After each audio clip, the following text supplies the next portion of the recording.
Good morning. Welcome to Just for Today, a time of eclectic reading, sharing of perspectives, meditation, and prayer.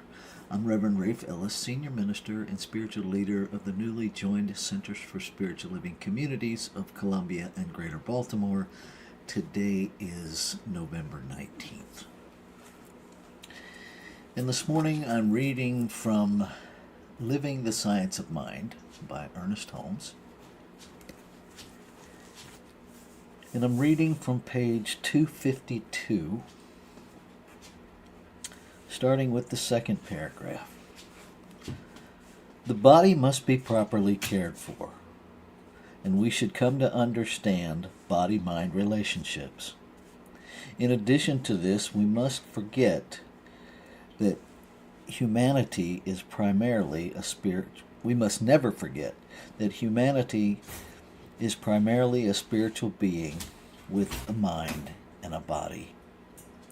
It is only when these three are brought together that we can hope to have health, happiness, and success. A person in our field would be deceiving themselves if they refuse to recognize that something could be wrong with the body and the mind, even though nothing could be wrong with the spirit. This would be saying peace when there is no peace, and we must avoid such an assertion.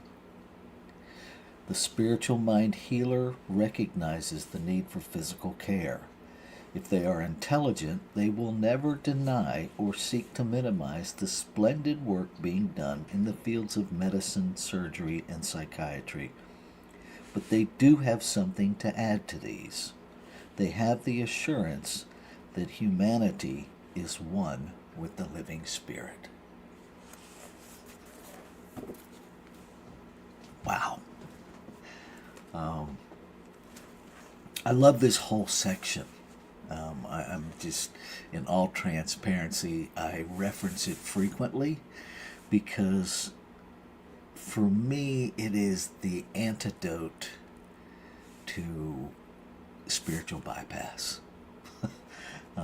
It's actually titled "Let Us Not Fool Ourselves," and it's just a section where Holmes addresses the connection between our humanity and our spirituality, that it's not an either or, it's not even a yes and, it's one thing.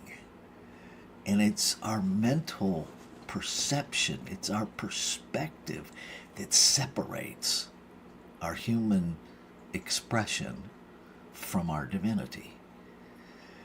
As I understand these teachings, we are divinity expressing as human. That if everything is one thing, if everything is God, Spirit, whatever we call it, then that one thing is always expressing itself as all of these multiplicity of forms and functions and experience, because its desire is to express. And so that's what it does. It expresses. It doesn't express separate from itself. It expresses as itself in a multiplicity of forms. Now, I get it. That's hard to wrap our little human heads around sometimes. That's been the challenge, that's been the dance, if you will, of metaphysics. I think for all of us is because our amygdala separates us. It's a biological function for our physical safety here on planet Earth. And when I remember that the amygdala is also part of the creative process, so that spirit, divinity, God can express itself in human form, then I had a different experience of oneness. Then I had a different understanding of individualized but not separate. And so I encourage you to study to argue with these teachings, because it's in the wrestling match, it's in the argument that we find answers. And we can't find those if we're not even willing to get in the ring with our own thoughts, right? um, that's the analogy that works for me. I'm sure you'll find one that works for you. Um, Ultimately, it's, are we willing to really do the work that Holmes talks about in Sermon by the Sea, when he talks about, find me someone who has resolved, who has reconciled the discomfort of their own soul, and I will show you someone who is for something and against nothing.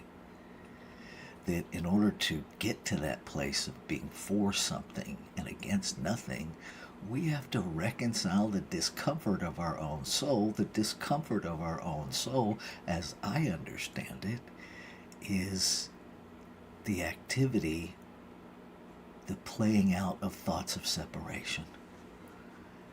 And as I'm able to reconcile those, I am able to reconcile the discomfort of my own soul, the activity of creation, because it comes into an experience of unification, which has always been the truth of our being.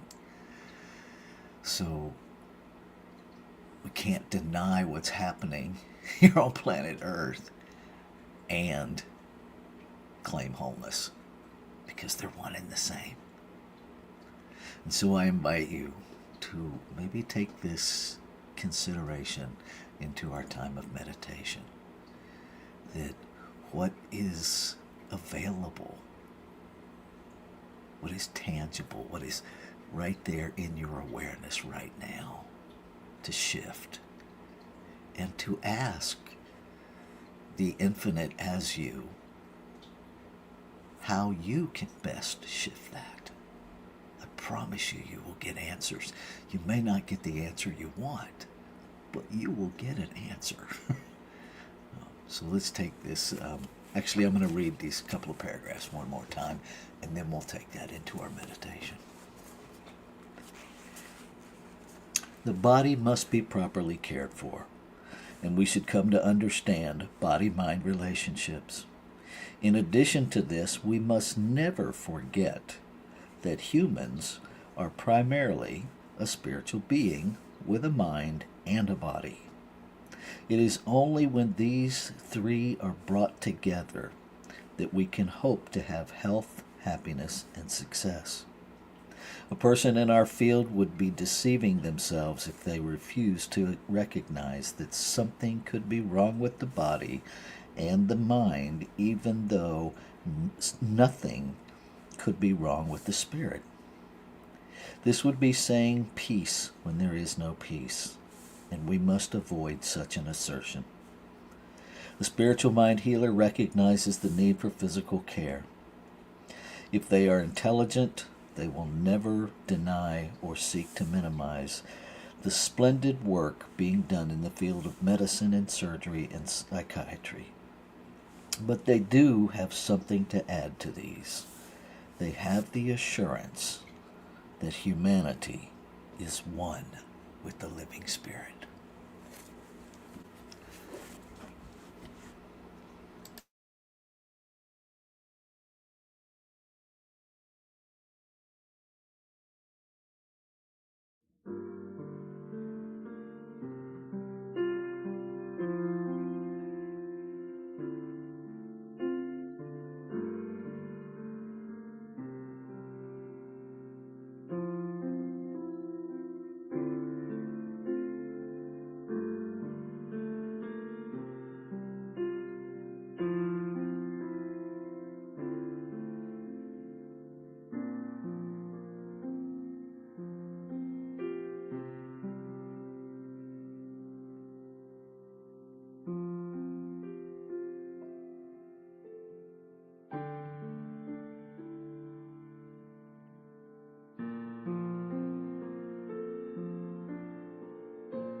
So as I lean into this moment, as I breathe deeper into that inner sanctuary, I recognize there is only one infinite, ever-present source, one substance, one creation, unified within itself, self-existent, meaning it was never created out of anything else. It simply has always been. It is. Has always been, is now, and is into eternity. That one substance that simply desires to express itself. Infinite possibility expressing in multiplicity, yet never separate from itself. Known by many, many, many names. Some call it God, some call it love, some call it peace, power, great mystery. Whatever we call it, it is. It simply is. And knowing that I am created out of it, by it, that I am it expressing itself as this divine idea that is me, I know that I must be one with it. And as I know this is true about all of creation, I know that I must be one with every expression of it that I call creation, that there is no separation. There is no separation between mind, body, and spirit. They are simply aspects of one expressing. And that the physical expression allows me to know spirit differently. Not the absence of spirit, but a different expression of spirit. And so I claim and affirm that there is a conscious, intentional, aware attention to the body, to spirit manifesting in the form of humanity, beyond my own physical body, to the body of humanity, to recognize, to uplift, to stay focused on the oneness of humanity within a wholeness of creation. To identify, to see beyond behavior, to that divine spark, to care for each individualized expression, each body, and to care for the whole body of humanity. To do all that I can in thought, in action, in supporting these things called policies that are the human expression of how we manage humanity. To bring all of that into alignment with spiritual principle. To set aside any personal agenda of any level of separation. And to stand boldly and firmly with conviction and clarity. Placing principle before personality. Claiming the wholeness of creation until it becomes manifest in form. Caring for every expression of creation equally. finding that common ground, that connecting thread, and refusing to be moved by appearance, to be steadfast in my commitment to the whole. I claim and affirm this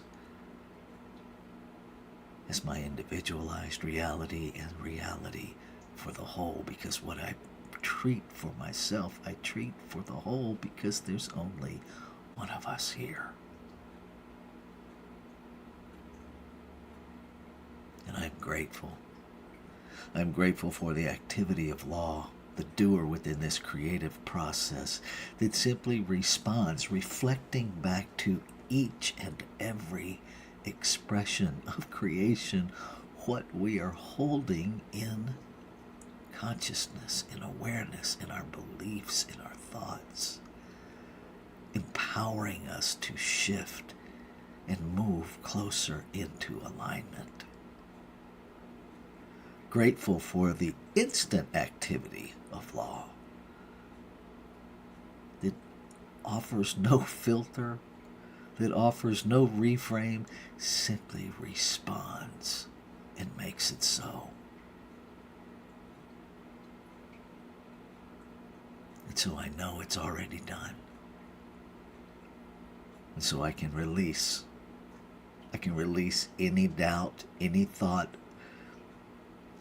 any belief that would in any way hinder or minimize the full expression or experience of the Word made manifest. I let it all go because I know it is already done.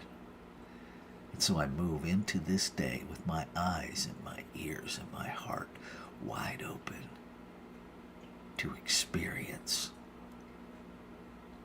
what law has already made manifest. Ashe. Shalom. Aho. Amen. Amen.